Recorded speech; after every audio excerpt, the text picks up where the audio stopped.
Well, good evening, everybody. It's a pleasure to be back. George Morgan here at your service. It's PSGL, it's Wednesday night, it's Spain tonight as well. Lots on the table, lots of battling. The title contest is still alive and kicking. And Jack, it's only taken us 10 rounds. We're on the 11th. It's all to play for. Boromant goes on the inside and takes the lead on the final lap of the race. Now it's side by side between Boromant and Warner, but Boromant's got the inside. Here in this phenomenal race, Cameron Dowd looking to take P2 in his very first PSGL F1 PC race. Incredible to say the least. You see that Putin to lead. 1.5 seconds. DRS is the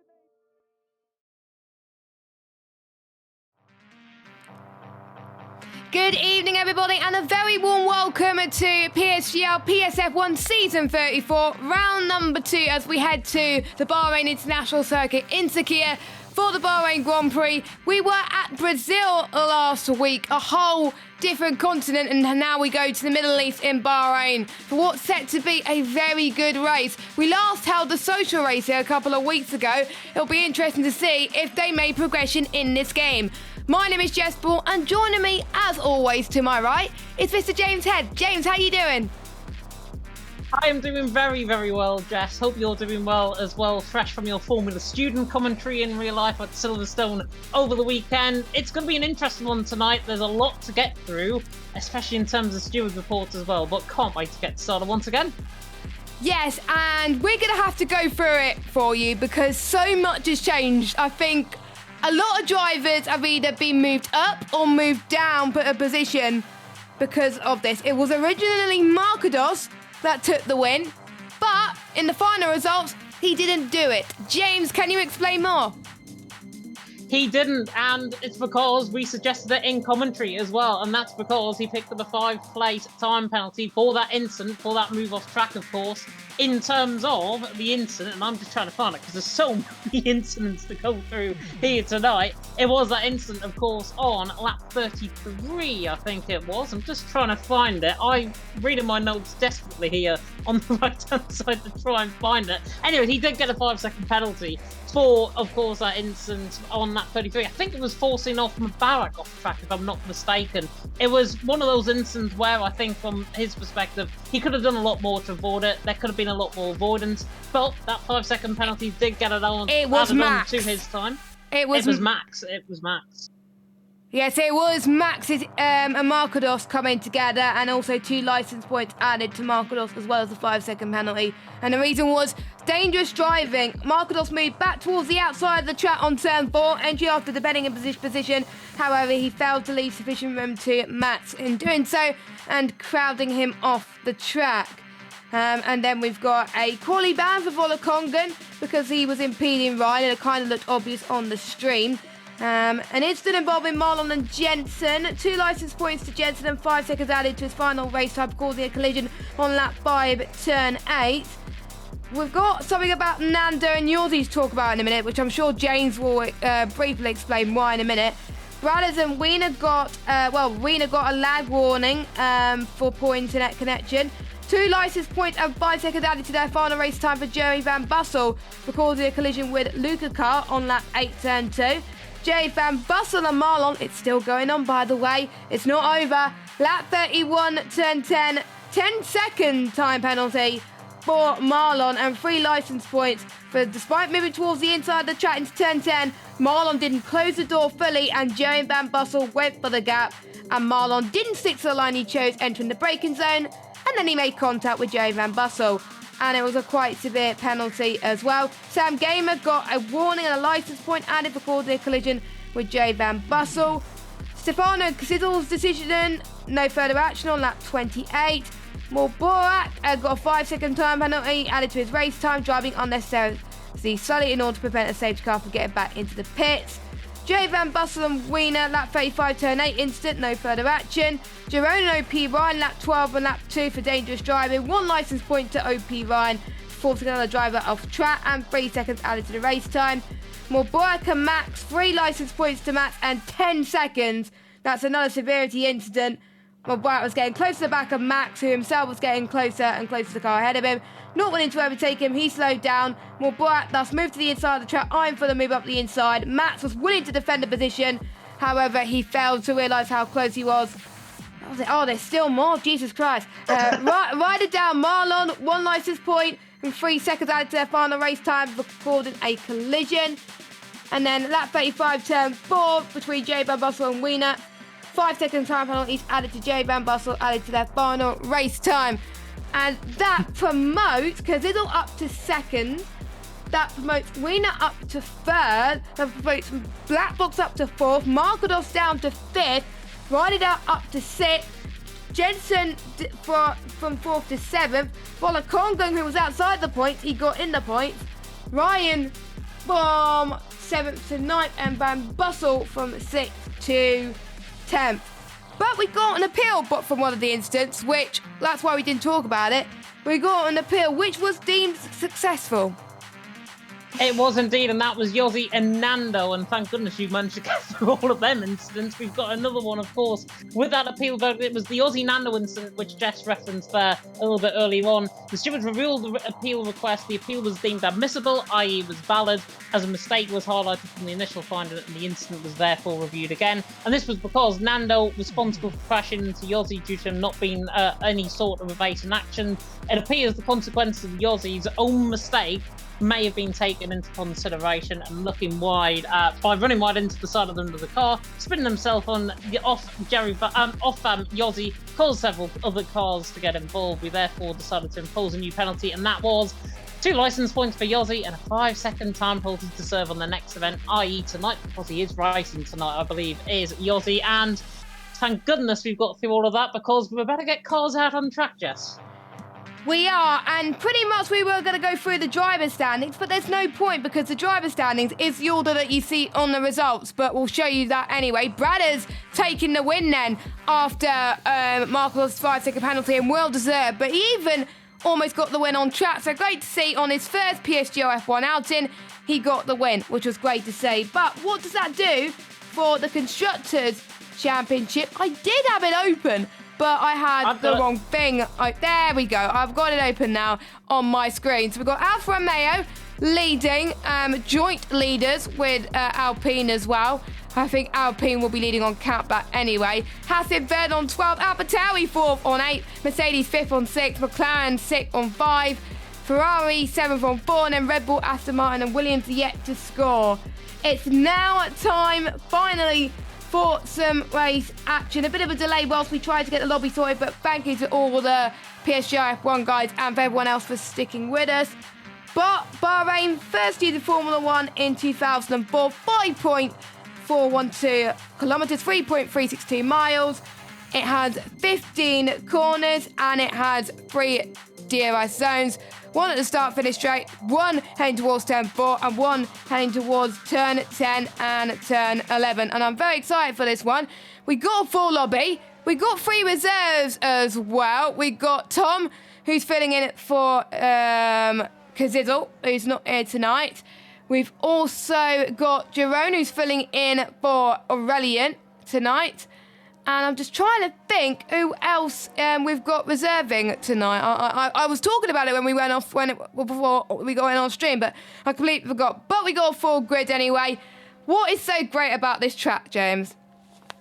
It is tight, it is twisting, it is really well-natured, I think, in terms of overtaking as well. There are plenty of DRS zones, as you mentioned. Mubarak, by the way, the first man out on track into the left-hand turn number 2. One of the 7 drivers that picked up a penalty last week. He's on the run towards turn number 3, so we'll see what Mubarak obviously can do in terms of that. But it is such a tight-natured track, I think, in terms of the racing. And it's also very, very hard on the eye as well. You look from the start-finish straight, all the way down in towards turn number 1. The glare that you see on your screen, honestly, it is off-putting for you guys as the viewers. It's off-putting for us as the commentators. So I don't know how we're going to cope with this. Mubarak, though, was looking very good, I've got to say, in towards my favourite section on the track, turns 9 and 10. Bit of rear locking actually going into midpoint of the corner. Now through turn number 10, opening up that second DRS zone. The third one being, of course, down the start finish straight once again. Alpine getting out of the way to the left-hand side as now Babbitt comes through the left-hander to turn number 11, and then in towards what I've dubbed an hour note as car killer corner at turn number 12. Right, that inside curve, you might end up spinning. Luckily, though, Mubarak took so much curve there, he didn't actually touch a twig on that curb, so now comes through the right hand of turn 13 and then down the straight once again into turns 14 and 15. Of course, first built in 2002, this track, Herman Tilke design track here in Bahrain. Now coming through the right handers of 14 and 15 on the run to the line. Barely see the finish line with that glare, but Mubarak on the run to the line. 27.9 to start off the night, and that's already a 10th quicker than the first lap set in PSF2. Yep, that is really good to see so far. We got the track temperature 27 degrees, currently air temperature 22 degrees as Kian comes across the line in first place with 127.7. I believe he wasn't here last week due to him being on holiday. Hope he's back, refreshed, ready for some PSGL F1 action. Looking to be one of the favourites so far, and that's a very impressive lap time from him. We got one of the Apataris who's heading up towards the line. That was Black Box, who was a driver that benefited from all those time penalties. Let's hope we could keep it clean today and have less penalties for the stewards to deal with, but Black Box goes in third place anyway. This was a track, by the way, where Kimi Räikkönen made a historic comeback from having a suspension problem. That was in 2006.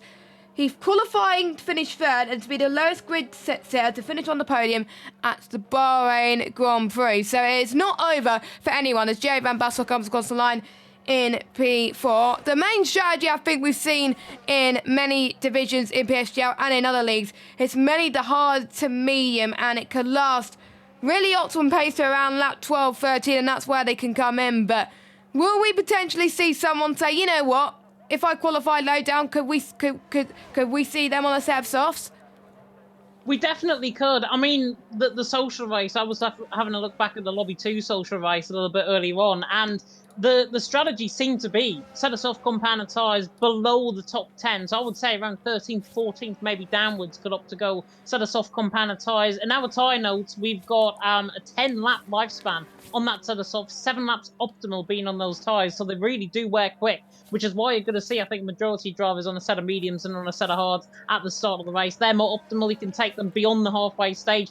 Unlike Kazizel, who pitted lap 12, I believe, in season 33 last season. I remember that very vividly, the saying he pitted in early. And I believe he went on to finish in the top 5 that day as well, behind the likes of Kean, Harry and Tom, who were part of the top 3. And speaking of Tom, race winner, of course, here last season. Season 5, absolutely butchers the left-hander of turn number 9 and 10. Unfortunately, he's having high revving and very much issues on his laps. He's then in 20th position at this stage. The first laps are pretty much done, though. Kean out on top, Mark Dawson second, Nando there in third. Pascal Goldendorp there in the chat. I believe that might be the father of Kean Goldendorp, who is P1 at the minute. Good evening to you. Hope you're doing well and hope you're well rested after that holiday, as Vola Kongen has retired, and I believe that he is the only man in the grid.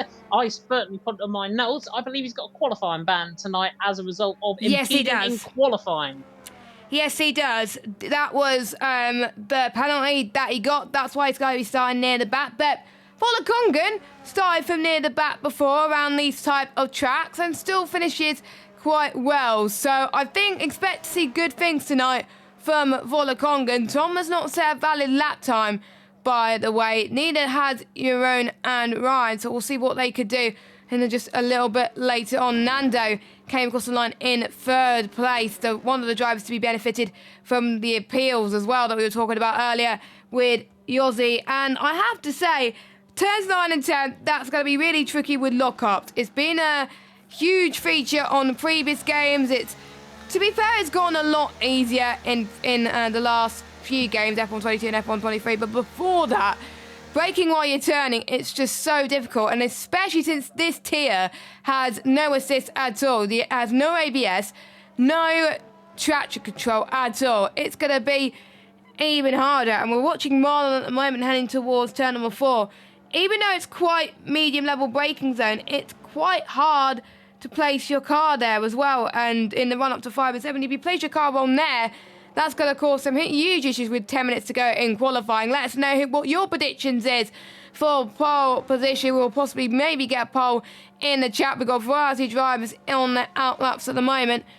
we got a few thoughts to talk about as well, and we've had some interesting feedback from some of the drivers. Markados wants to get as many points as possible tonight with his teammate, and Constructors' Championship, their main goal, but I'm surprised they haven't really thought about the Drivers' Championship. But Jay Van Bussel, who is he on track at the moment? Yes, he is.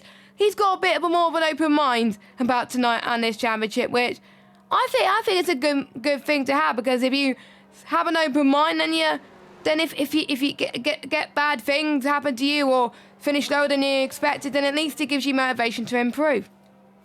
Yeah, definitely so, and I think it's just taken the situation how it is as well from Jerry. He was, of course, race winner in F2 last season around team as well. I covered that race, and I believe it was the second out of the famous 5 that he did last season as well. After the Austrian Grand Prix, which was round 4, and then Bahrain, of course, being round 5. He is out there on and out that for the minute. He's taking very much high revs, so I'm guessing he's got a very high fuel load in that car, try and get rid of that as much as possible, try and get low fuel load to try and go for his lap. But yeah, he was saying a good track, a lot of fun. Let's see where he ends up. I think he is going to be one of the first to start up on a lap. I believe Yaron actually is the first man to start up on a lap. Thank you, Codemasters, by the way, for fixing the outlap glitch that we've had on the spectate mode. I've only just realised that on F2 and F1 here tonight. So Yaron on the run up towards turn number 4 with that glare again, really driving my eyes insane. I'm not sure about you, Jess. Yeah, towards turn number 4, but Yaron looking pretty good. And of course, Yaron, in terms of his thoughts, he was thinking he hopes to get a clean race in some points. I won't repeat what he actually said in the first part of his message towards me, and he said he was super unlucky in Brazil and didn't get to show the pace that he had. Let's see if he does show the pace he's got. 19th place, no lap on the board so far. Through the left-hander now, turns 9 and 10. We'll see what the Dutchman can do. The FER man, of course, coming now out in the AlphaTauri in toward the left-hander of turn number 11, down the old GP2 pit straight. Matchel there in the chat saying, Vadas Keen in the building, and Dirk, I should say, are you family of him? I believe he is, and Jamal Markados in the chat. I wonder if that's actually Markados or if that might be his brother. As your own 106.2, purple in the middle sector. Not sure how that's looking in terms of Kean. I can certainly say it's quicker than Mubarak's middle sector, so he's going to look to try and go in toward the top 3 here, and he has got pace around this track before. He's very consistent in League of Europe in the past as well. As Yaron now comes through the right-hand of turn number 15 on the run toward the line. Should put it up there, I think. Yaron on the run to the line, and he does. He goes 4th and ahead of Mubarak by 9,000ths of a second. Kian has set the fastest first sector out of anybody at 28.333 as he heads towards turn 9 and 10 now, the heavy braking zone. He looks so committed going through there as well. He means business in this championship. He hasn't scored any points because obviously he wasn't here last week. So again, he just wants to score as many points as he possibly can tonight. And he was in Parnell racing for a bit. Oh, he invalidated his lap. He invalidated his lap on the exit of 11 just by going wide ever so slightly. It costed him ever so dearly, which is a huge shame. We've got Yossi, who's coming up towards the final corner now. Well, there are final 2 corners, but I usually like to treat it as 1 corner. He goes up to the line. What's it going to be? A 127.737. He goes fastest out of anyone so far. Let's see if anyone can beat that. We got a Haas who's going towards the final corner. That is Lars, who is reserving tonight at 127.683. It is really close between all these drivers on the grid. As I think Jay Van Bussel came across the line earlier in 4th. Bradders in 5th. Markados, who provisionally won the race last week, comes across the line in 1st. I think he was expecting a penalty after his incident with Max last week. So I think he knows he's got to improve on his driving in order to get the win on track and keep it.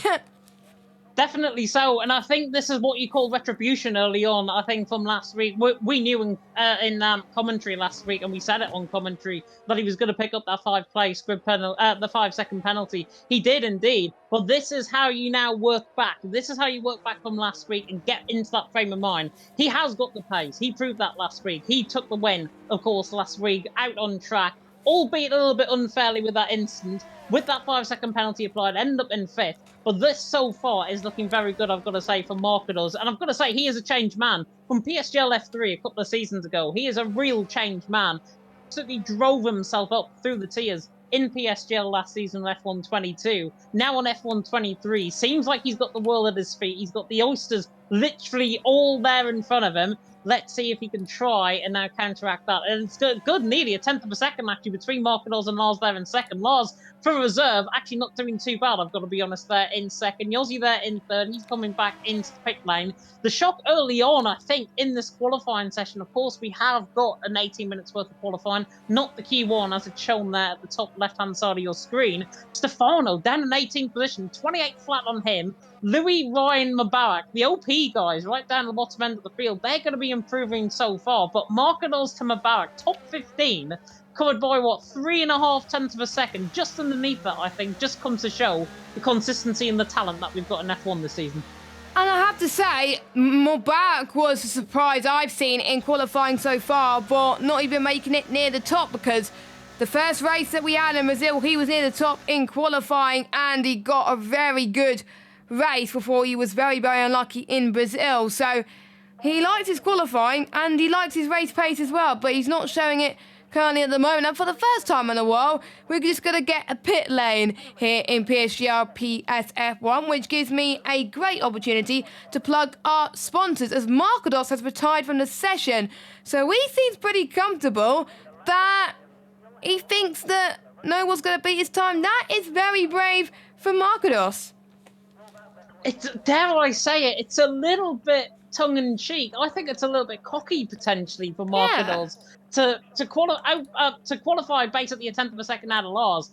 What about if Lars or Yossi improves? What about I know the benefit of slipstream obviously is not going to happen because that's banned here in PSGL. But if that was the case, these guys would be improving 10, 2, 3, 4 tenths of a second at least. So Marquinhos, I think, maybe retiring early just comes to show, does he have the faith in the guys behind him, or does he think that there's going to be plenty of invalidations? In my history around commentating around this track, it's normally the latter. There's normally quite a lot of invalidations on the final runs. Looking through the chat there as well, me saying, Ethan, my boy, in the chat. There's a lot of conversation going on in Dutch, I think that is, in the chat as well. Nice. Me's also saying, Axelinho the Gold, how are you, bro? And Axelinho also saying, me's my man, good evening. Not even recognising us, the commentary team. It's terrible, I think, behaviour. But at least we haven't got Alex the G with the puns like we had last week. He's commentating, I believe, on PSF7 now. Yeah, he is.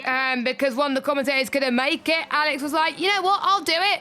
And he's doing it. So good luck, Alex, by the way. Sherry won't get to hear puns in the chat, but he might put it in the comment section. Oh, God, I've given him ideas now. I've given him ideas now, but he'll probably pick us some puns next week. Anyway, calm before the storm here at PSGL PSF1. Hopefully we won't have much impeding like last week. Okay, get your predictions in. Who's going to take pole? Who's going to be... Max, 5-place grid penalty for illegal blocking.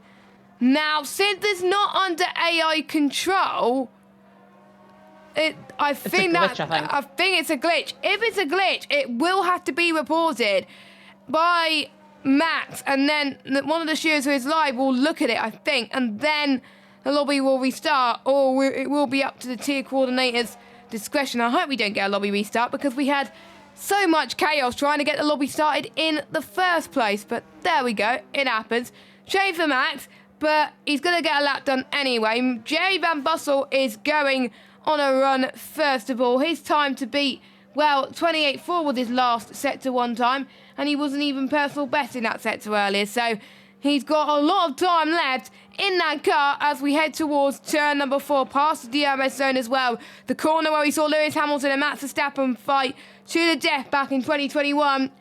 And a 28.4151 again. So consistent, but he's 0.08 of a second slower than his previous best. Not matching the likes of, obviously, Lars and Yossi. I didn't see what Marquinhos' best time was as well, but obviously he is out of the session.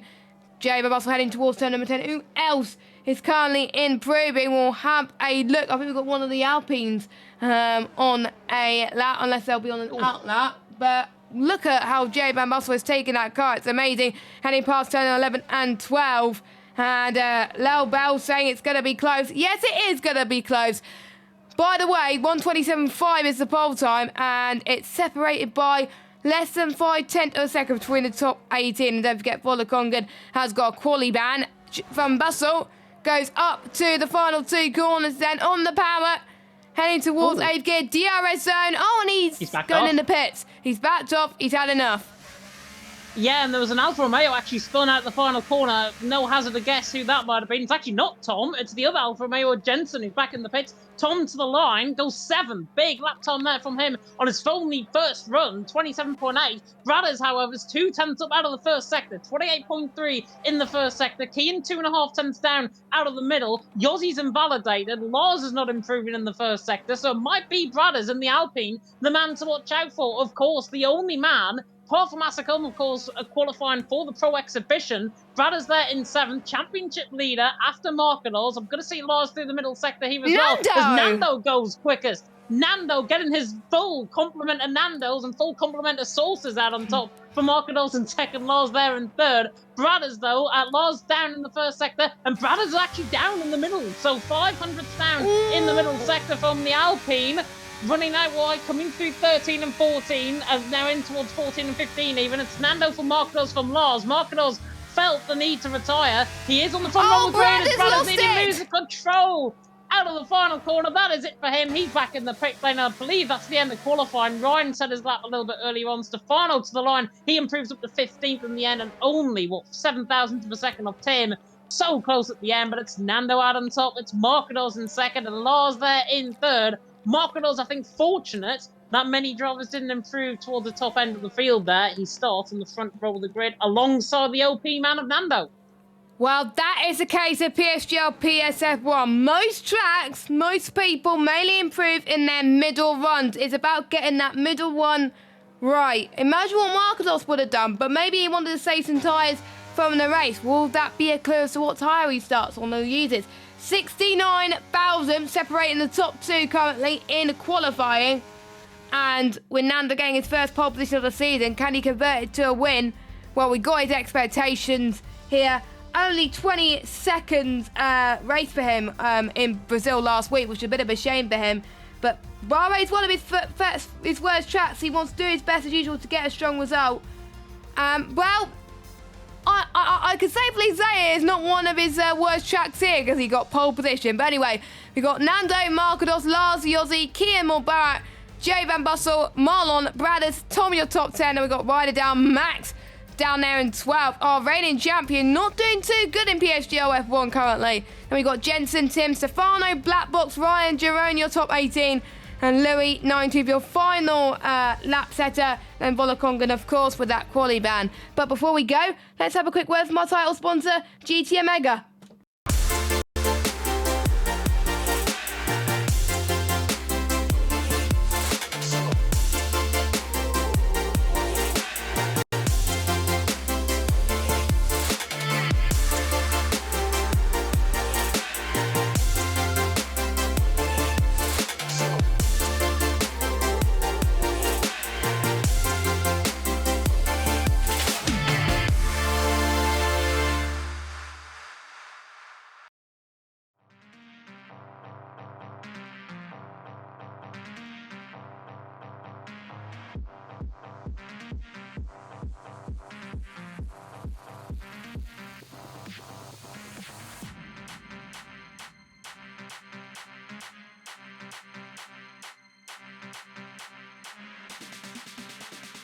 There we go, and I don't know why my mic was on mute there. I do apologise, but yeah, we do have a lobby restart for all the drivers, mainly due to Max's illegal blocking, which wasn't illegal blocking, it was a glitch in the game, which means you get to hear us waffle for 5-10 minutes. But fingers crossed we could get the lobby sorted. But Nando, his first pole position, he said he's one of his first tracks. He doesn't know what his expectations are going to be. He just wants to get points around there, but I think he's going to set his expectations high after that pole position now. He does, but then again, it's Bahrain, and I don't think you want to set yourself a little bit too high. You've got to take, I think, the Jerry Van Bussel approach. We mentioned earlier on, he wasn't really expecting anything coming into tonight, and I think that's going to be the case. I think that is hopefully going to be the case where, I think, where Nando's case is, of course, only 20 seconds in the race, DNF very early on in Brazil, didn't really have a race, so he's going to be really chomping at the bit, I think, in terms of pole position. Marcados, of course, alongside him. In the end, I think that cockiness really came out of him. He realised that people were going to improve, and I think it was a bit of a bit of a head in hands moment, to be honest, if you were Marcos, and he was there, second position, still on the front row of the grid. It is going to be very, very well received. I believe we can now join the lobby, so I'm just going to do that very quickly and turn away from the camera while I do that. But it is going to be very, very interesting indeed in terms of the racing. We hope to get started very, very soon indeed. I will turn on my light as well, because I know it is very, very dark now in the room in the northeast of England here. So I will turn on my light in just a second so you can all see me very nicely. But we are having that restart. And looking at the chat as well, Axelino saying good evening to the lovely commentators Jess and James. Thank you so much, Axelino. Hope you're doing very, very well. And Dirk asking in the chat to me, what are the odds on Yossi getting involved in a crash? Hopefully odds are very low for anybody. Yeah, hopefully the odds are low for everybody to get involved in a crash, and hopefully that doesn't happen. Judging by the 16 incidents that we had last week in Brazil, we don't want a repeat. Yeah, we do not want a repeat of that, because I didn't want to be one of the stewards, to be honest, but there we go. But we've had some good moments, didn't we, in Brazil in the past? Obviously, 2004 was the inaugural Bahrain Grand Prix, where we saw Michael Schumacher won the race, giving a Ferrari a 1-2. Rubens Barrichello finished second. Interesting fact, actually, the grandstand wasn't even completed, and the track wasn't fully ready at the time, so that proved it interesting for the drivers. It was not a night race either, it was held in at the daytime. First night race was back in 2014. That's where we saw the Lewis Hamilton-Nico Rosberg duel, but it was pretty much one of the best battles to ever grace the hybrid era, and I have to say I agree with that. But I also saw a terrifying moment. Esteban Gutierrez's Sauber had a contact with Pastor Maldonado turn 1, safety car being deployed. Gutierrez luckily had no injuries, and in 2020 we obviously saw Romain Grosjean's crash. We don't want to talk about it too much, but luckily Romain Grosjean is okay. He's actually competing in IndyCar now. Sadly, I am a Romain Grosjean fan, and he's not doing too well in IndyCar this year. Last year he done a lot better, but yeah, some interesting moments as well. Fernando Alonso especially done well in 2010 with the biggest winning margin at the Bahrain Grand Prix. 16 seconds it was. It was, and Verstappen got close. I think it was about 12 seconds, if I'm not mistaken, the gap between himself and Perez 1-2 this season. And did you know, a bit of a fun fact, when I was doing all of these deep dives and the records and everything that you're hearing now on the stream, did you know Pedro de la Rosa's lap record, he wasn't actually meant to race. It was Juan Pablo Montoya that was meant to race. He picked up, I believe, a shoulder injury in 2005, kept him out of that race in Bahrain, I think kept him out of the Chinese Grand Prix as well. Pedro came in round 3, it was, I think, Bahrain, and actually set the fastest lap record, which is still held to this day. And I believe on that, because I believe we are about to get started. By the way, that was probably one of the most quickest lobby restarts I have ever seen. So thank you to Jensen. I think Jensen got his lobby sorted out, or unless he was the one who sent invites. So thanks to Jensen and Borat for helping to sort the lobby out very quickly. Jensen sorted out the grid quickly as well. We will run through the grid as well, because I know some of you may have forgotten since then as well. But there's a quick info about the Bahrain Grand Prix. Softs last 10 laps, mediums 14, hards 18. But are they optimal? No, the optimal time for the softs, lap 7. So unless you're starting at the back, if I were you, do not use the softs. It's not going to be ideal. And for these lobby restarts, remember, let's hope these drivers don't use default setup, and remember to put a setup on. Let's hope so. We don't know when this lobby's going to be started either, so it could be starting right now, it could be starting in, 40 seconds. I thought there was rain potentially on the circuit there. I think it's just the haze coming off the floodlights on my screen. Yeah, I it's see that. to say in my room. But it's like a pixelated, sort of haze coming off the lights. It's very, very strange. It almost looks like it is raining. I trust you, it is not. There's only about a 1% chance of rain here in Bahrain of race. It is dynamic weather as well. It's set to midnight, so the likelihood is very, very low for the rain. I believe the drivers are beginning to get ready up, I believe. Dirk saying as well, a bit unfair that Marco saves a set of softs and now everyone gets that set. Yeah, everyone's going to be on fresh tyres because of this lobby restart. That is a thing as well. And we will start at 39, Jensen has said. So we are starting in roughly about 2 or 3 minutes time. About a minute, according to my laptop. Hopefully everyone caught that. I believe my mic might have just lagged there slightly. But we are about to get going here in Bahrain in about a minute's time. So get your predictions in the chat. Fabian already in the chat saying, Max P1, Keen P2, your own P3. I will hang on a bet to put P1 and P2 there for Max and Keen. I think they'll be P1 and P2. P3, I don't know. I think Markados potentially could be a P3 and try and get a little bit of retribution from last week. I think Markados is going to potentially go on a win because he just missed out. And the run to turn 1, Markados is on the better side of the track, so he could potentially cut off Nando into P1, and Markados is much faster usually. Imagine what the lap time would have been if Markados would have set that final run. So yeah, I'm predicting Markados for the win, but let us know your prediction in chat. And finally, before we get on to the race, huge shout out to our sponsor GT Omega, and you can get 5% off all GT Omega products by using the code PSGL. And we just pointed at our chairs, looking lovely, very comfy. Make sure you check it out. They have nice cockpits as well. And the GT Omega came in handy for Max last year, who won some GT Omega products there.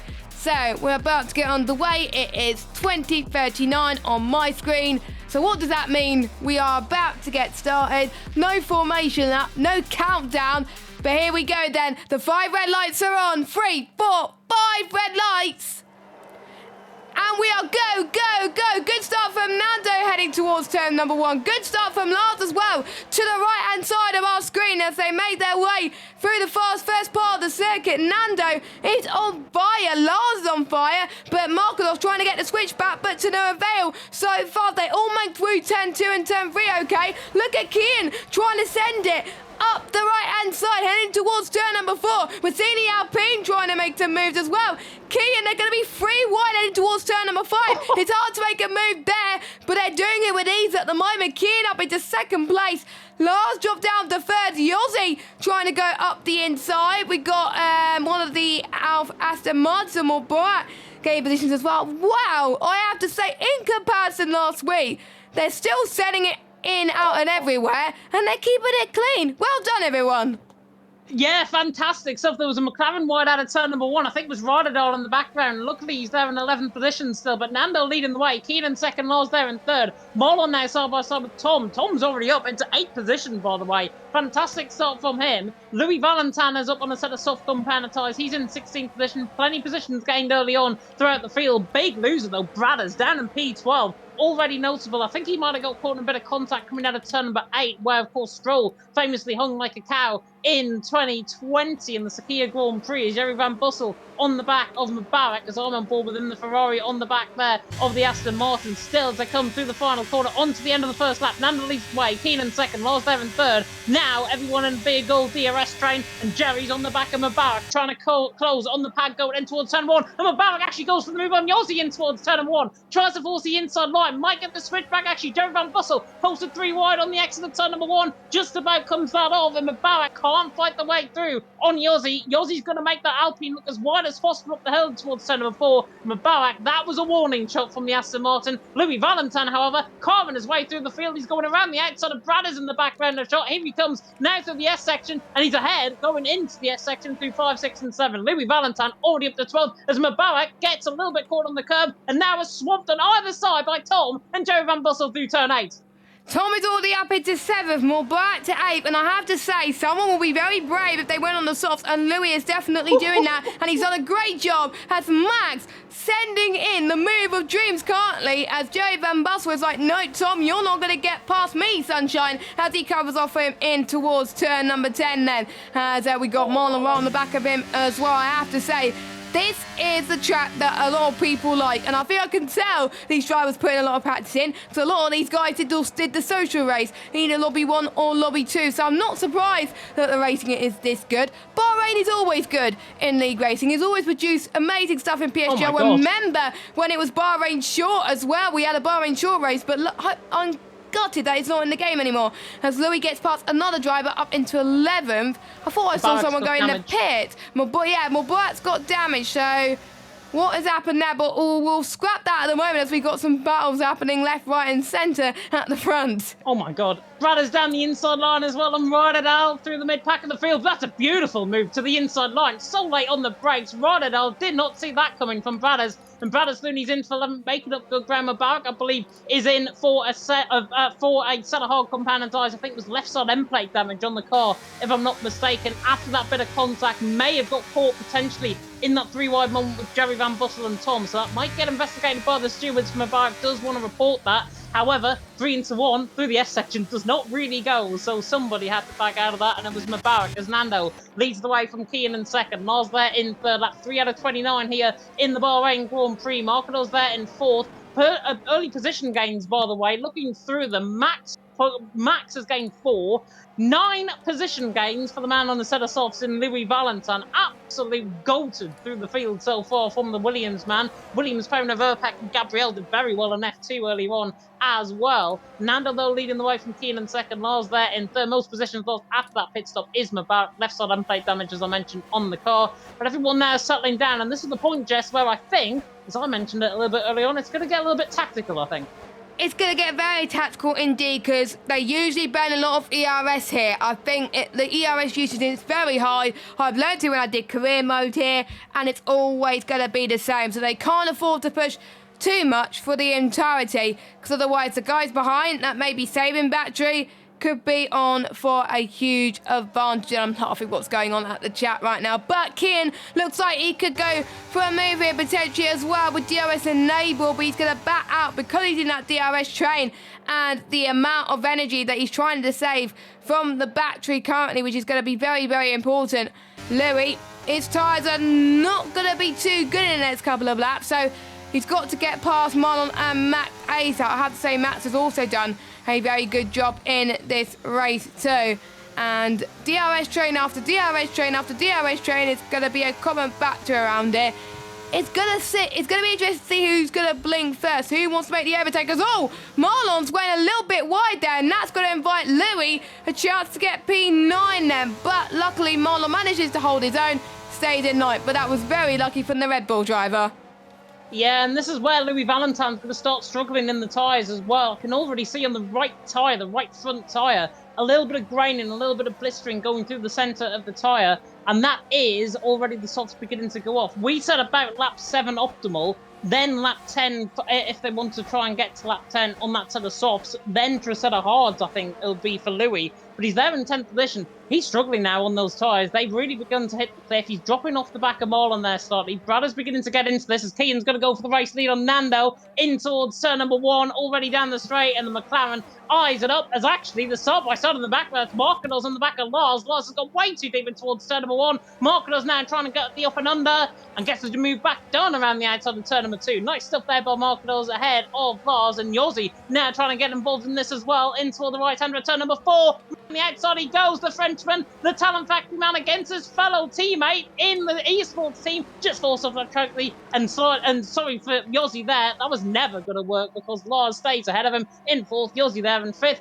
But Yossi will keep trying and trying. He's a Frenchman in a French car, and he's doing a very good job.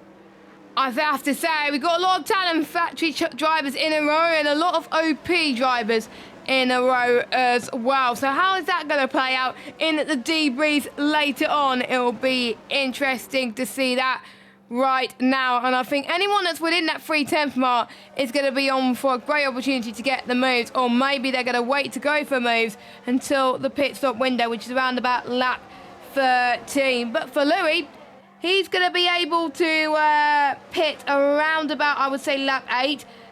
The wear around these tyres, 5 to 8% per lap, which is quite massive if you think about it as well. It's a lot less compared to if you're on the mediums and the softs. And luckily, formation lap is off in PSGL, because if you have formation lap on in PSGL, that could cause huge issues.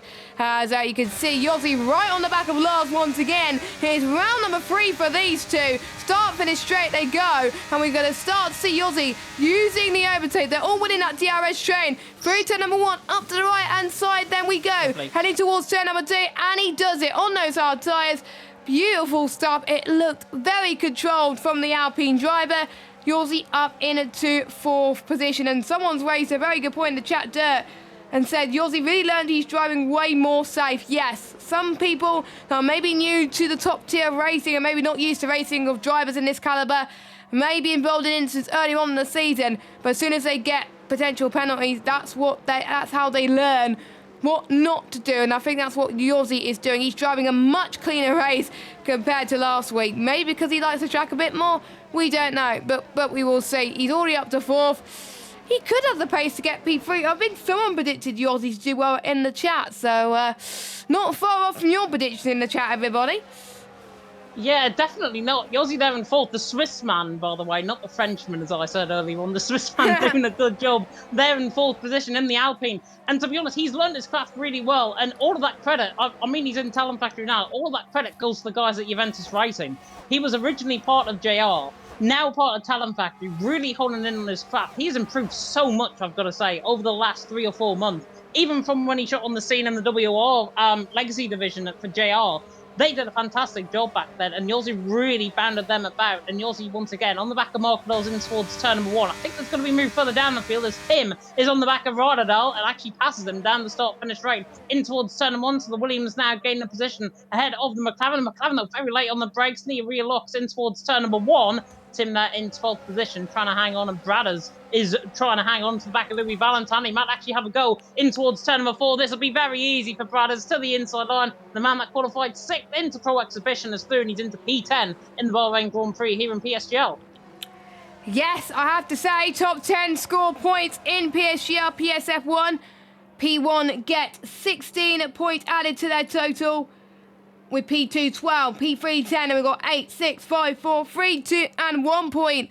It's not like Formula 1. It is what it is to how to make the racing even closer, because the points are so narrower and narrower. And you also get a point for fastest lap as well. No point for pole position. I kind of wish there is a point for pole position in real life. F1, FIA, please introduce that, because I think that would persuade more teams to try. Oh, something's gone on in the background. Huge mistake by Nando. Sorry to cut you off, Jess. Huge mistake by Nando. I just caught that flicking off board onto Marcados. Nando caught the inside curb. I did reference Car Killer Corner earlier on. Huge mistake from Nando. The Aston Martin completely on the back foot now. Kian there leading the way. Nando in 2nd, Marcados in 3rd. Marcados has got 50% of ERS at this stage as Jerry Van Bussel has run up a move on Lars. Of course, won here in F2 last season. Now gets up into 5th position here in F1 this season. Jerry Van Bussel making ground throughout the field. Tim also passing Louis Valentine. Those tyres are short. He needs to come in the pit lane. Little bit of a love tap there from Lars on the back of Jerry Van Bussel. Just to think, counteract that as Tim has gone off track in towards turn 1 and gets a 5-second penalty for corner cutting. He's came across the gravel trap. I don't know how on earth he's ended up there. We will see that, I'm sure, on replays and I'm sure on social media a little bit later on as Jensen tries to go all the way around the outside on Stefano through turn number 4. Alfa Romeo partly alongside, now fully alongside. Hand of rage there from the Alfa Romeo. Gets alongside. Could Jensen pull this off? Beautiful stuff by Jensen. Gets the job done. Stefano now on the back foot and Jensen through. Unlucky for some, not unlucky for Jensen. He's through and he's into 13th. Tim, not sure what happened with that instant. He came across off the gravel and I can only assume he might have ended up there with a bit of contact. Yeah, it looked like it from a Jensen there, but I think these drivers probably starting to take a bit more risk now as we get to the pit stop window. I did predict it at the start of the stream that it could happen, and it seems to happen currently, but meanwhile, the top 3 are just running away with it at the moment as Marcados has got even closer to Nando in this final sector alone. It may be down to low downforce on his setup currently compared to Nando. Nando probably running a much higher downforce setup. This track does require medium downforce, but there are certain corners which it requires higher downforce. So ideally, the medium downforce you run, the much better your car will be. As Marcados has got a DRS, can't get past. Nando's got even closer to Kian, but we got Ryder down and Louis going past. We've got Tom trying to get past quite a lot of people. It almost ended in tears. Luckily, those cars kept it in one piece, because it would have been disaster, I have to say. Tom up to 6th, Lars up to 7th, Mars in 8th position. That's going to be, I think, a major DRS train and a half. Tom is almost out of DRS to the cars in front, which is Sherry Van Bussel, Yossi and Marcados. So Tom really needs to get a move on, because otherwise we could see 2 DRS trains instead of 1 big one as well. But yeah, lap 13 or lap 14, when they're going to do it, or will they pit later than that? If I was the front runner, certainly I'd be pitting in a little bit earlier because Macho proved it in F2. The undercut is so much more powerful than the overcut around this track. The overcut will lose you about 4 or 5 seconds as Macho pitted in, I think 4 laps earlier than some of the guys and ended up with a 5-second lead. I'm not sure how he did with the rest of the race. Please don't ruin it, Evan Dalton. I saw you in the chat a little bit earlier on in terms of the result. But Kian there leading the way from Nando in second, Marquinhos there in third. Yossi and Jerry Van Bussel, I think, have been told, potentially by the race engineers, to get on with things. They're now beginning to close up on the back of Marquinhos, Jerry Van Bussel especially on the back of Yossi. And given how Jerry Van Bussel was F2 last season and he completed the fantastic 5 victories last time, Jerry is looking now at a world of his own. He's right on the back of Yossi. He's in that zone. He's going to try and chase down on the back of Marquinhos. And Nando, speaking of which, Nando on the back of Kian in towards turn 1. Got excited for a second there. Thought there was going to be a move. Didn't happen from the Aston Martin.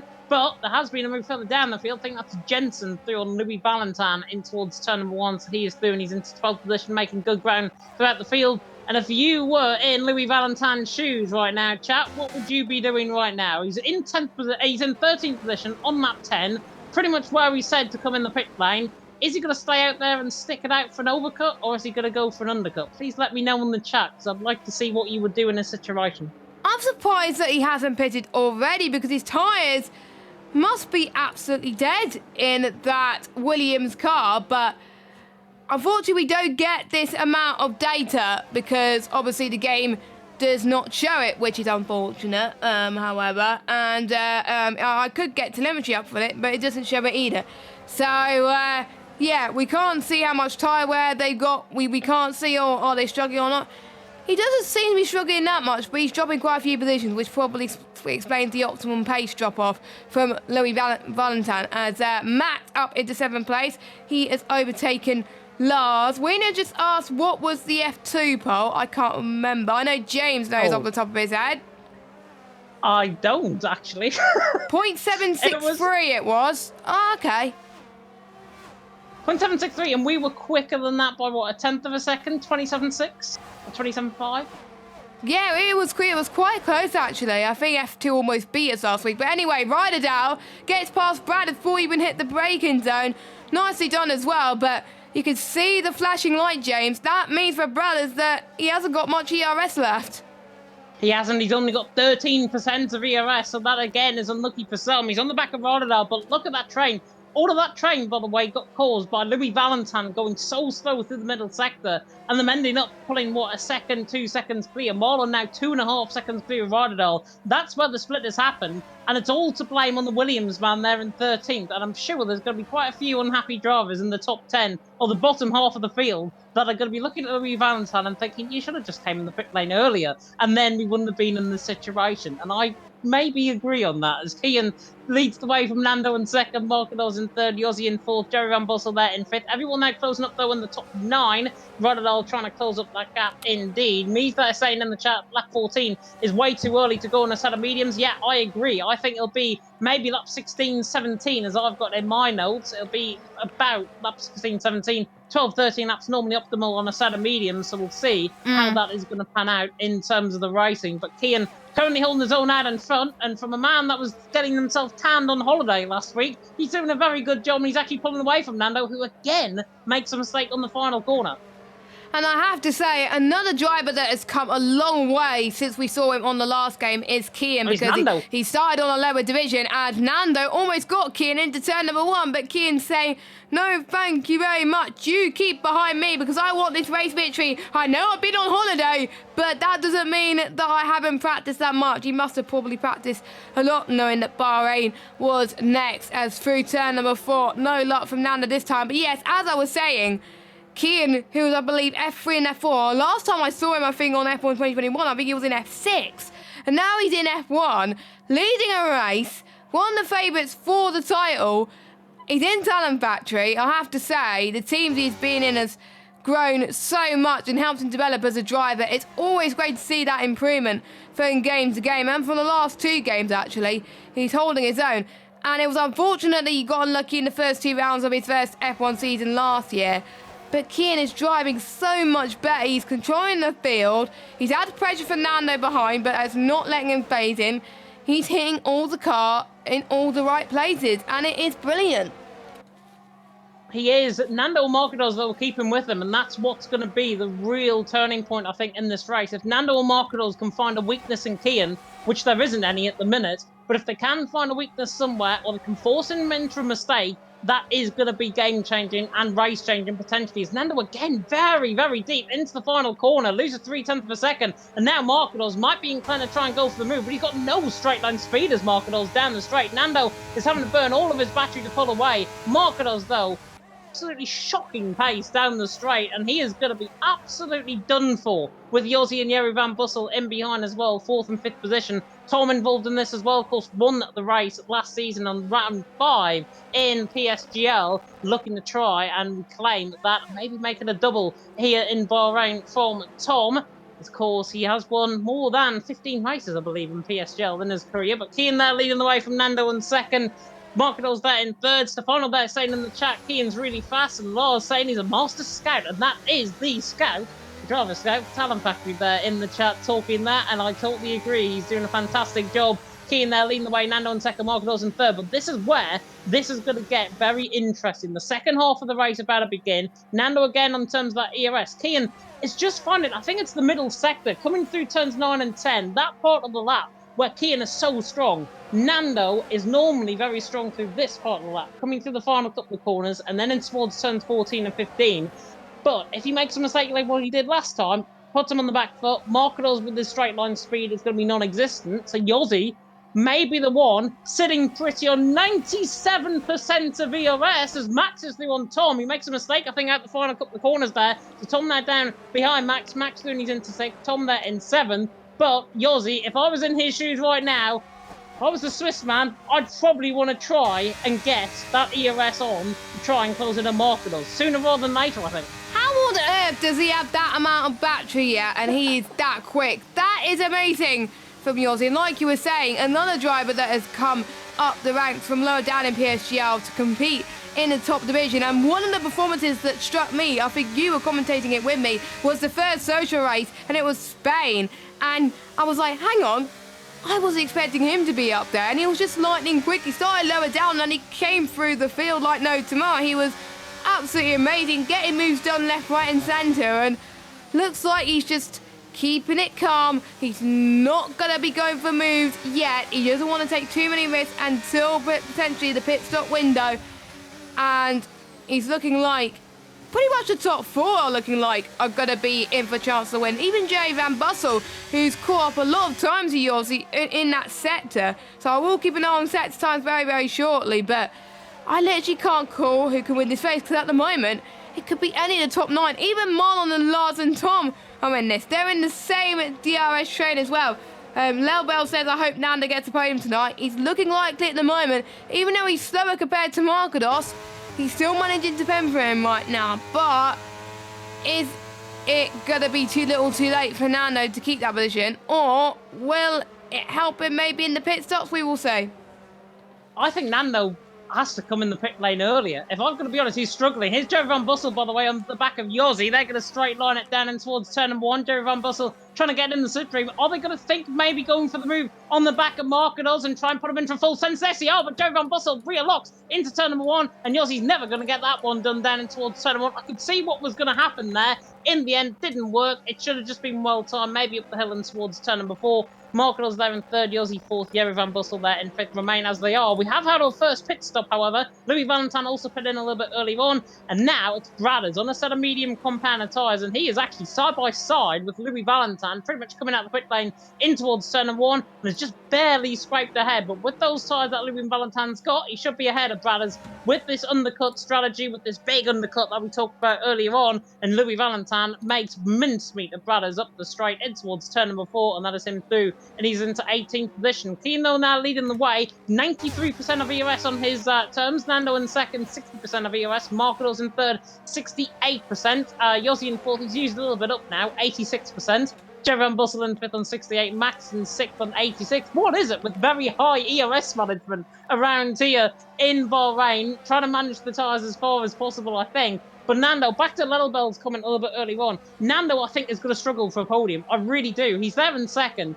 He's got good straight line speed, but he rear locks going into the corners. And rear locking around this track, that does not want to happen. And if I was in Nando's shoes right now, I'd try and fake it into the pit lane, maybe think about getting the undercut on the likes of Kian, and then try and put your stranglehold on the race. Quite a lot of people seem to be doing dummies at the moment, tricking people to go into the pit lane as Jerry very tight on entry, heading past turn 1 into turn number 2. And with DRS enabled, he dropped back a little bit, going in the straight line, and nobody has come into the pits. I'm very shocked about that. I thought more people in the middle especially would have taken advantage of that, and that's really going to help the ones who have pitted as well. But there may be some people that are praying for a potential safety car to happen.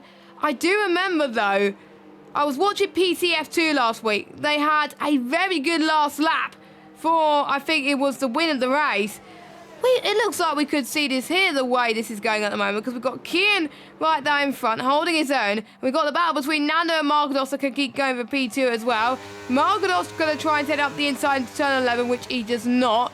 It's a very understeery part of the track, as I like to call it, but setting good sectors as we know it as well. So, yeah, I'm a bit shocked that they haven't pitted, to be honest, but they're probably expecting things that we don't. Yeah, I was going to say they're expecting a little bit of rain, but I think that's just pushing it maybe too far. There's no rain in Bahrain. Well, there is rain in the track, in the country title, but that's about as much rain as they're going to get. It's faking into the pit lane, but Nando is into the pits. Nando is into the pit lane. This is exactly what I thought he would do. Fake it, come in the pit lane, make everyone else go a little bit further. Moron's also filled them in as well. This could be genius from Nando. It really could. He's into the pit lane. Set of medium compounded tyres going to go on. Those tyres are going to be fresh on this lap. If he gets a very good outlap going here, Nando's going to be side by side with Kian next lap around. Mark my words. Mark on this stream right now. Nando could be side by side with Kian next lap around. But the further that the leaders go into the race, the more under pressure they're going to be from Nando, who's nearly gone very much straight on in towards turn number 1 with those cold mediums. But he's there in 15th position. He's got clear air. He's ahead of Louis Valentin, who's going to be jumping up through the field as well. Brada's the same. Marlon's joined up behind both of them. Undercut more powerful. And if I was in Kian Markador's Yossi shoes right now, I think about coming in this lap just to try and cut off what potentially could be a masterclass undercut by Nando. Yes, I think undercuts have always been powerful. We've seen it in PSGL social race as well. And I thought I'd bring a quick stat which we didn't put in the notes. In Lobby 2, guess who won the social race in Lobby 2 around Bahrain? Oh, you're pushing at me now. I'm guessing it's Nando. No, it wasn't. It was Kian. And I think I remember it was around 4,000 of a second. I did clip it on TikTok, I believe, so I think we could be on for... Stays out. Yeah, he stays out, but the one person that is in is Max Markados. Lars stays out as well. Jensen stays out. Ryder. Oh, Jerry Van Bussel. Jerry Van Bussel. Yes. Side by side, heading towards turn number 2 and 3. Beautiful stuff for Jerry Van Bussel. His tyres definitely much more controlled than yours. He's probably got less wear to them as well, and he's really catching up to Kian. This could be huge in terms of the pit stops. Brad's fastest lap, 1:31.066, as Brad is right on the back of Louis, which he got past, luckily. So Brad's on the comeback as well, 2.2 seconds as well. Nando now 10 seconds behind Tim. I'm trying to remember, do you know what the pit lane loss is around it? Pit lane loss, I think, is about 23, 24 seconds, in and around that sort of area, I think. By the way, Markados is in a whole heap of trouble now. Look at who's ahead of him.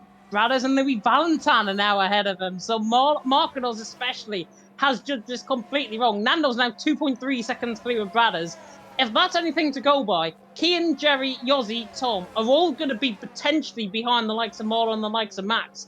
That is going to be unbelievable to see, I think. And Nando, as I mentioned, he had to do something off the cuff. He did not have the pace. He had the rear locking going on.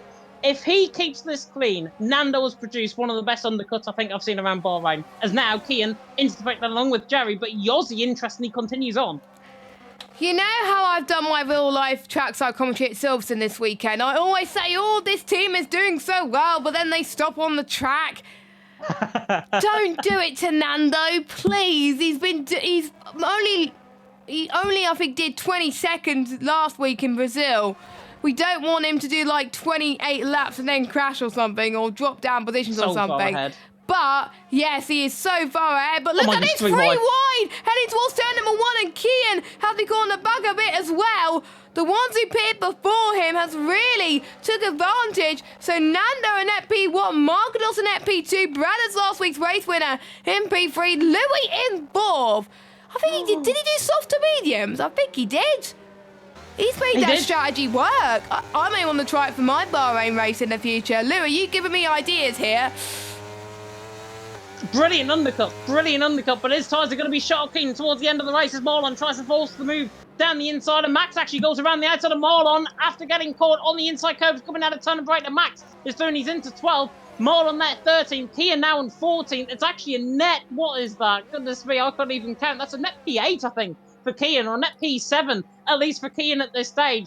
The undercut is normally better than the overcut. I didn't expect it to be this good. Nando there in 8th.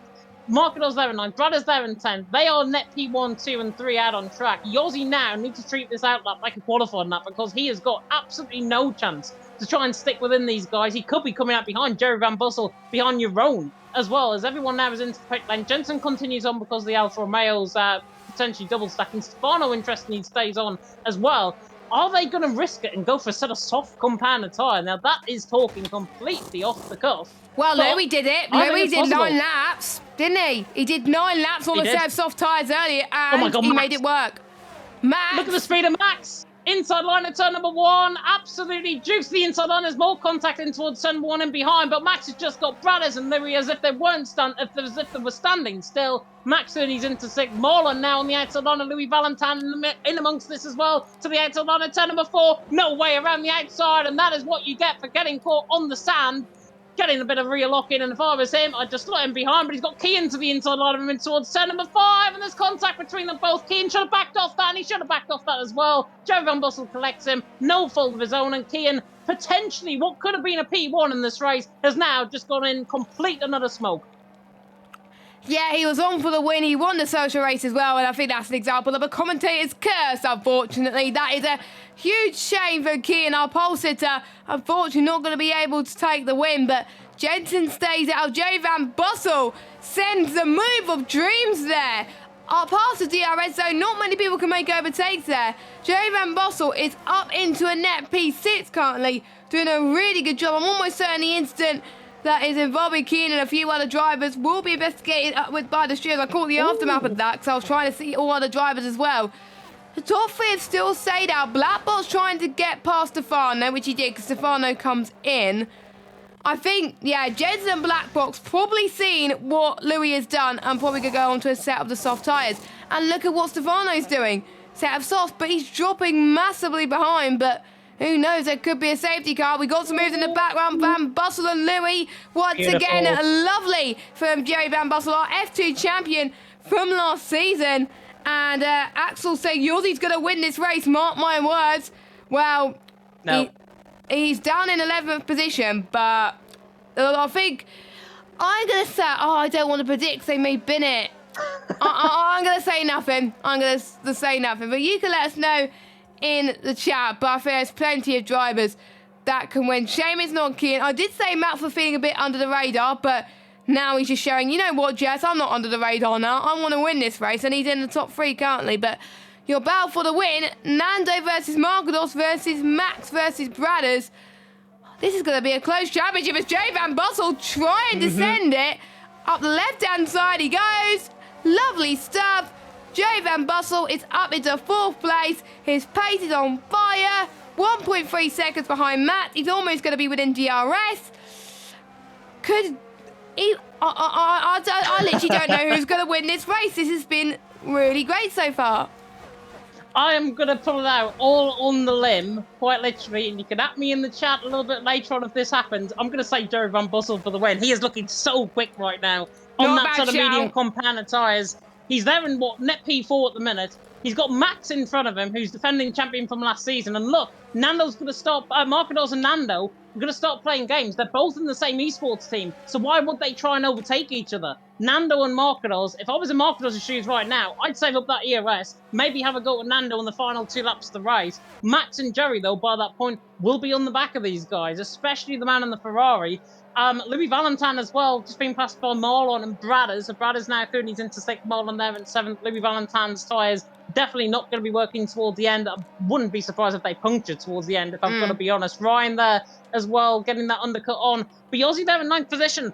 He might be an outside look. He's got too much ground, I think, to make up. If I was a betting man and to put a bet on Yossi, I'd probably say it is around about a 20% chance of him winning right now, because he's there at 9th. He's on much fresher tyres, but he's got so much ground to make up. The likes of Marlon and Bradders are going to battle. Well, I thought Marlon was going to go through on the back of Bradders there, but in the end doesn't. And gets caught on a bit of a snap of oversteer coming out of turn number 11 as well. But Blackbox there leading the way. Nando in 2nd, Marcados in 3rd. Jensen, by the way, we didn't cover it. He's there in a set of soft compound tyre now toward the back end of the field. As now Yossi's trying to make mincemeat on the back of Louis Valentine, and the Swiss man trying to eat his own words on the back of the Williams and towards turn number 14. Can't get quite close enough though. Blackbox still leading. Nando in 2nd, Marcados there in 3rd. Blackbox still continuing on, and now are we going to see 4 wide or 3 wide at least down in towards turn 1 as Yossi gets on the move on Louis? Could get 1, could get 2, could get 3. There's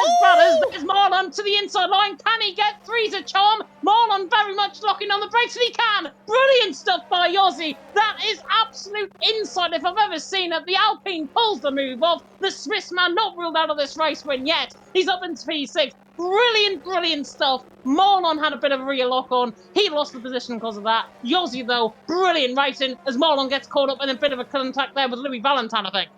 Ladies and gentlemen, make sure you do not tune out to this one, because this is going to be so electric. And they're still going side by side, the Halfman and the Alpine, heading past turn 7 and 8 now. Brilliant. Ryan gets the job done. Marcados gets past Blackbox. Blackbox's tire is probably dead, but there was one point in the chat on whether Blackbox was going to help teammate, and look at that.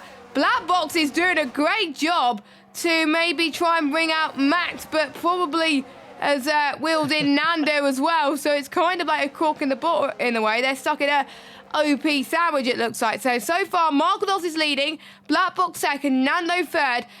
Nando's got to get past ASAP, because we know how Blackbox wants to help the Talent Factory here. I don't think you're meant to be doing that, but you think you're meant to be helping your teammate. But they're going to give it a good go anyway, as Nando pulls to the left-hand side and he gets past. So it's now going to be Marcados versus Nando for the win. And Max surely has got to get past as well. We'll keep an eye on Yossi as well. Drops a little bit further back, but it's not going to be that long before he catches up to Jerry Van Bussel. Ryan up the inside of, I think it was Louis at the time. And now Lars going to send it. Oh, that was a bit of a twitch from Bradders behind. But Lars stays in 10th. Jerome up there as well. Don't forget, this is a battle for the last point. Matt gets past Blackbox. Jay Van Bussel also gets past as well. Oh my God, James, it's hard to keep up. It is very, very much hard to keep up when we've still got 5 laps of this, and I'm going to live every single moment with you guys in the chat and with you guys. Oh my God, and that is Lars to the inside line of Louis Valentine.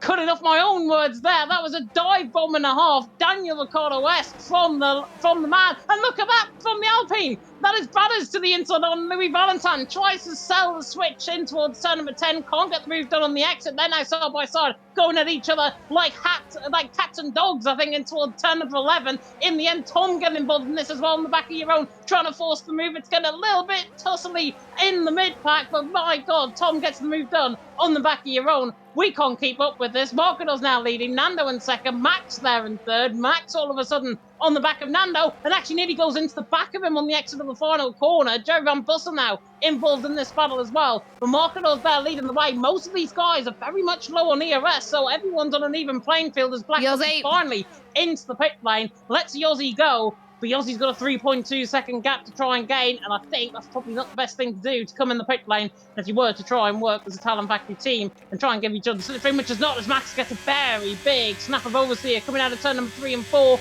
Jerry Van Bossel now on the back of him, but it's 4 for the race lead on to the final 5 laps of the race. Marcados, Nando, Max and Jerry. 3 wide in the background, however. That's Lars trying to go through the middle of both Ryan and Marlon. Marlon a bit deep on the brake step, but Lars has got the job done. Ryan now down into 8th position. We can't keep up. I don't think you guys can at home either. It's Ryder and Brothers are side by side. And how on earth has he pulled that one off? Because now, still side by side between Brothers. I'm going to fall off my chair in a second if I'm not careful. Marcados leading, Nando second, Max in third. All hell breaking loose in Bahrain. And I think this is what we like to see. Oh, Brad is almost going to send it. No, he lost a bit of time. He's lost a bit of ground. And I think Tom's going to get him as well. That was very unlucky. He's dropped all the way down into P12. And I think we did say, James, how being the first man to get the undercut is probably going to hinder him due to the amount of tyre life. He shouldn't have pitted when he did. And that's what's cost him at the moment. It's really hard to keep up because I was fighting for the battle for the lead here as well, which is still going strong. And it's between Margaros, Nando, Max and Jay Van Bossel. Who's going to win this run? Jay Van Bossel is looking very racy then. Is he going to put it into practice? It doesn't look like he's going to be using his overtake to get past right now. So I think he's going to be being very brave in these last few laps and play absolutely safe. We know what's happened on the last lap as Marlon, Ryan and Lars go for it. Lars gets 6th, Ryan gets 7th, Marlon's in 8th, Louis is back up into 9th. Louis is struggling on those tyres there, and Tom looking to keep that final point, but he's looking to get more points. So both of the Hasses are fighting again as Lars and Ryan still going side by side as well. We got Bradders once again with Stefano. Can he keep it on the island this time? It looks like he can. Bradders stays in 13th position. Stefano's got 3-second tyre penalty. Oh my word, this could be a set of dreams for Stefano, and he does on those soft tyres. This is one of the best Bahrain races I've seen in absolutely ages. Tom is right on the middle of this as we head towards turn number 10 to the inside. He gets past one car. Is he going to get past 2? I don't know. Jay Van Bossel's around about 1/10 behind Max, so we'll keep an eye on him in just a second. But the other Ferrari, Vola Kongan, is getting back into this as well. Let's watch the battle for P3s. This looks like it's going to get very entertaining.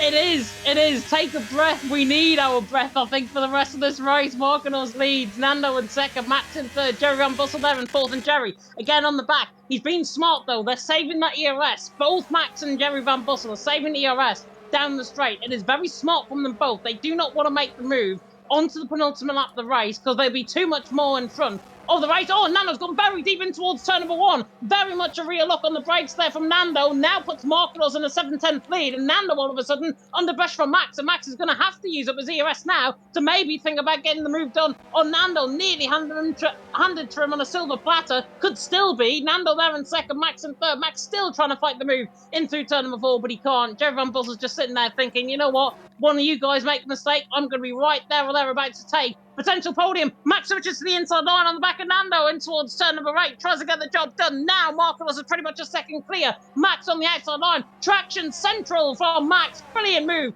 from the Red Bull on the outside. And Jerry Van Bossel, how on earth is he going to pull this one off to the inside line? Switched it very late on the brakes through turns 9 and 10. Got the job done. But that is Jerry Van Bossel through, and he's into 3rd. And if I've got to be honest, if I was in his shoes right now, I'd be giving that position up because I think he'll get a penalty for that.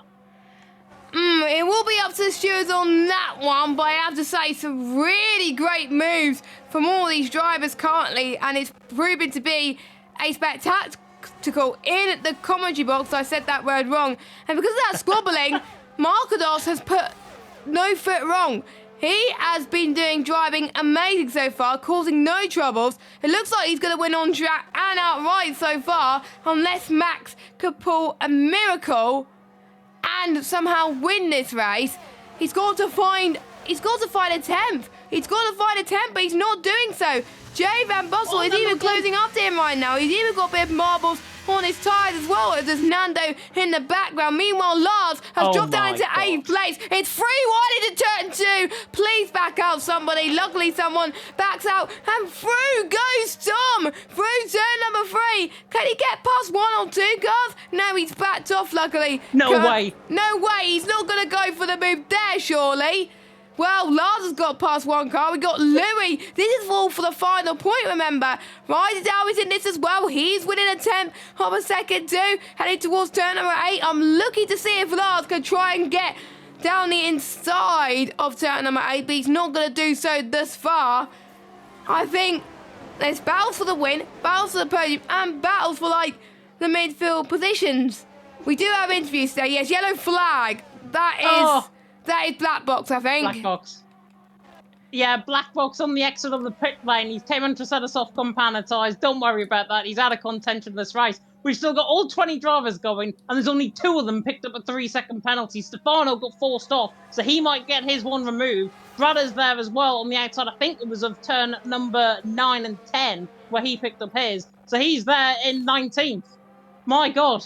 I don't know what's going to happen on the final lap. Buckle up. Here's Jerry Van Bussel on the back of Max for P2. Gets the job done down the inside line and towards turn number 1. And Jerry Van Bussel now in second. He's going to have to try and hunt on the back of Marcados. It's now a second, the gap, though, between himself and the Ferrari. Max there in third. Nando there in fourth. And Jerry Van Bussel is not within DRS. He was. Fact, he was, and now he's gone. So, Just outside of a second, I think it was, from Jerry in the end. Tom picking up a penalty. Stefano picking up a penalty as well. Further down the field, Marlon 5 in the fight with Ryan. My God. All hell's going to break loose in the background. Lars to the inside of Tom. 2x2 like Noah's Ark they go, and it's still 2x2. There's in that section, there's a Mercedes round in the background there as well. That's Stefano. Marcados though leading. Jerry Van Bussel in second. Surely Max not. third. There is nearly 3 wide in towards turn number 8. I cannot watch this for the life of me. Ryder side by side with Louis Valentine in the mid-pack. There's nothing going on in the front, which is why we're covering the mid-pack as we now get 2 wide in towards turn number 10. Louis Valentine and Ryder forced off track, 3-second penalty. And that might come back to bite him, but he might get that one removed as well by the stewards. It's at that discretion. We're going to have to go to the front, though, because Marcados leading the way from Jerry Van Bussel in second. Jerry Van Bussel, oh, how would he like another lap, I think, of this race? He's flying on the back of Marcados, but it's going to be way too late. In towards the final couple of corners. Yossi is side by side with Nando into the final corner. Where has he come from? Yossi to the inside line gets P4. Marcados, though, to the line, wins the Bahrain Grand Prix. Jerry Van Bussel in second, Max in third, and Yossi just barely hangs on from Nando there in fourth. All hell is breaking loose in the background. Look at this! Marlon's going to be sixth. Ryan on the back of Lars, Tom on the back of him as well. There's 3 wide across the line. There's 4 wide across the line. Penalties being picked up, and that I think as well. Keane retiring. He retires just after the pit lane. That is unfortunate, I think, from him. Very frustrated. There's a spinner in the background as well. That I think is Stefano who was spun out the final corner.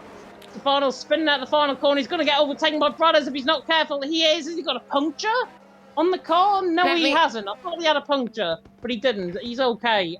Black Box and Mubarak are going to finish 19th and 20th in what has been 18th and 19th. Unless Keane is allowed to be classified. I don't know. It was a retirement after the start-finish line. Should be fine, I think. But yeah, okay.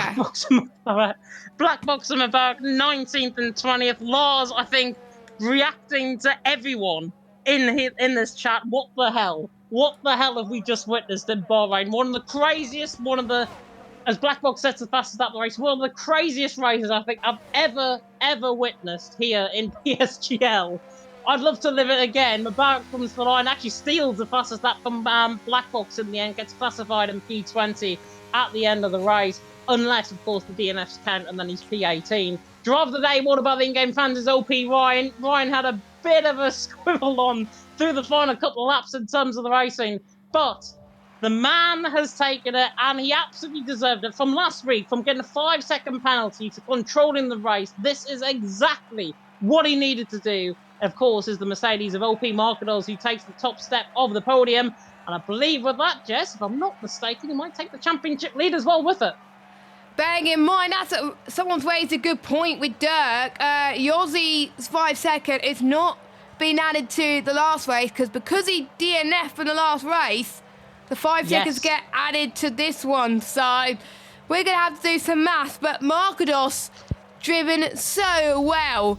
And because he was able to get past the cars that were on different strategy to him, that's what helped him, and he avoided all the squabbles.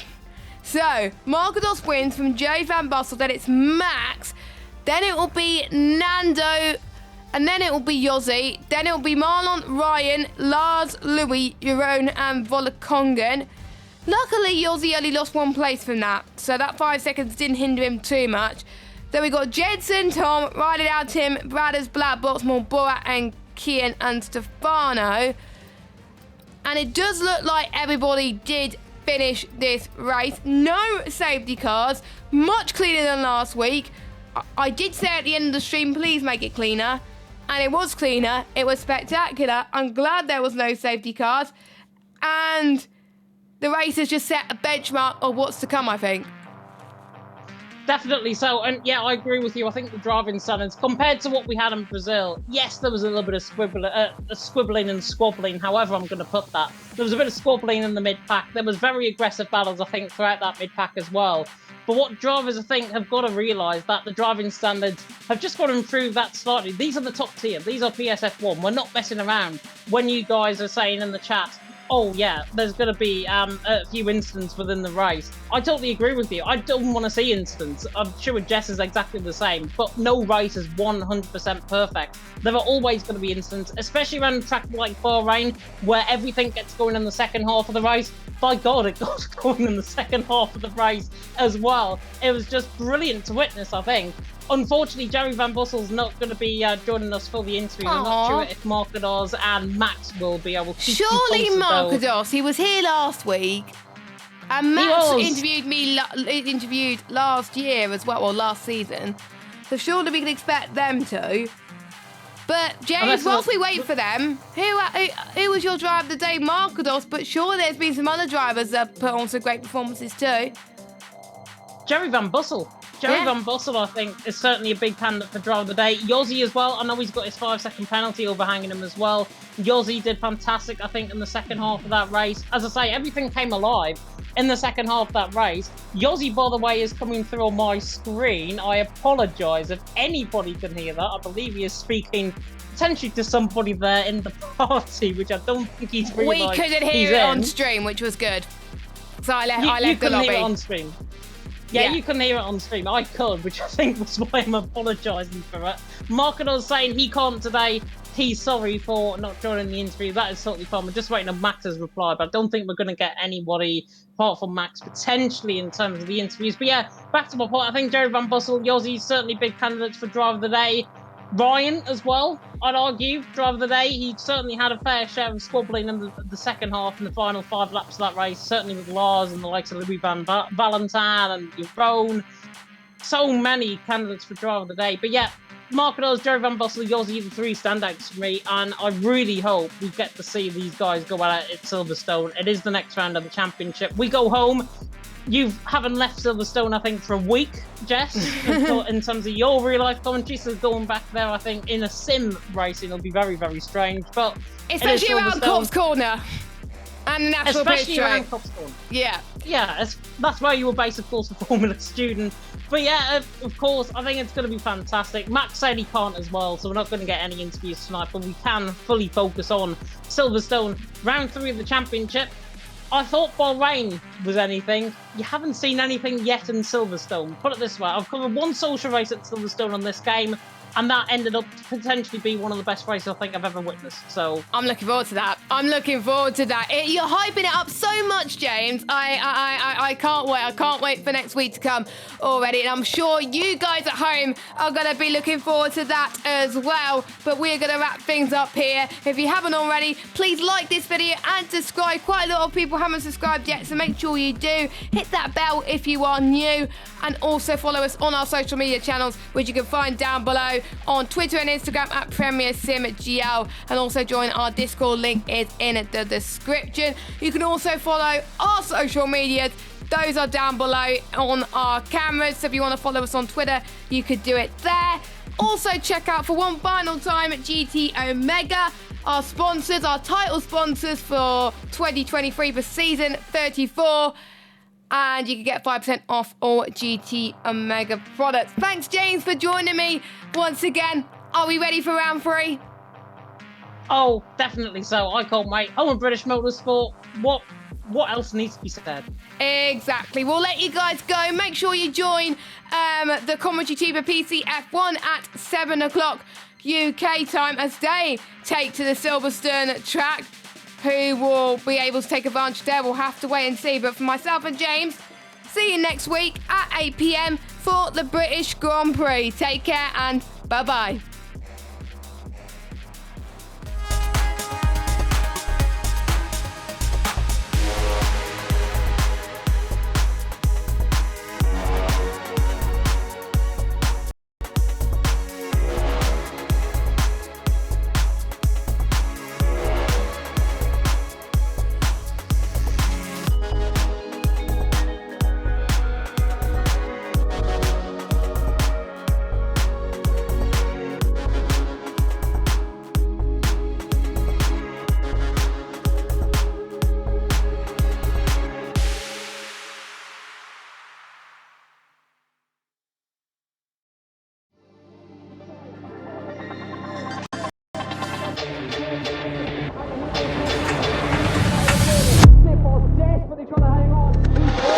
He's got the inside, all here is through, on the left-hand side, hooks the apex, gets on the power nicely, and that is job done. Jarno Opmeer now, to the last couple of corners now, his finest drive, his greatest drive, and he's done it at the Circuit of the Americas. He returns to the top step of the podium. Once again, the GOAT is back. Jarno Opmeer wins the US Grand Prix in a stunning Grand Prix.